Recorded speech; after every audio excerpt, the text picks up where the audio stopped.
Il a désobéi à un ordre et, ce jour-là, l'histoire a changé.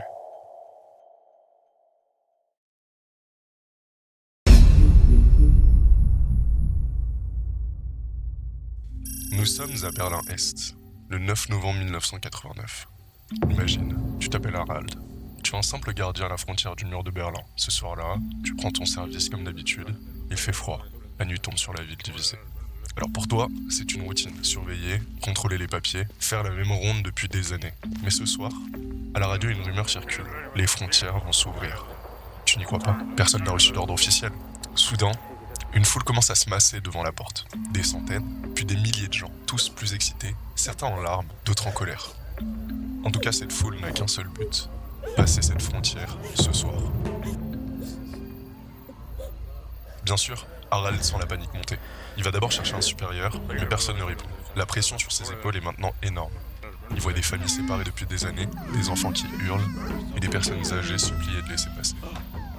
Harald se trouve maintenant dans une situation très délicate. Il sait qu'à la moindre erreur de sa part, tout peut exploser. Deux choix s'offrent à lui. Il pense, si j'ouvre, je trahis mon devoir. Mais si je refuse, ça peut dégénérer et il peut y avoir des morts. La tension est maintenant à son comble. Il regarde la foule. Il voit des yeux remplis d'espoir, de peur, de rage. Maintenant son cœur bat à toute vitesse. Et c'est là que Harald a un flash. Il repense à sa propre famille et à sa propre vie de l'autre côté du mur. Et d'un coup, plus rien. Un long silence. Tout le monde retient son souffle. Harald prend une profonde inspiration et prend une décision. Il lève la main et donne l'ordre d'ouvrir les portes. En quelques secondes, la foule entière se rue vers l'ouest. Des milliers de vies basculent. Des familles se retrouvent. Des cris de joie éclatent dans tous les sens. Des larmes coulent. Ça y est, le mur de Berlin, symbole de la guerre froide, tombe. Et sans un coup de feu. Ce soir-là, un simple gardien, pris dans la tourmente de l'histoire, a choisi l'humanité plutôt que l'obéissance.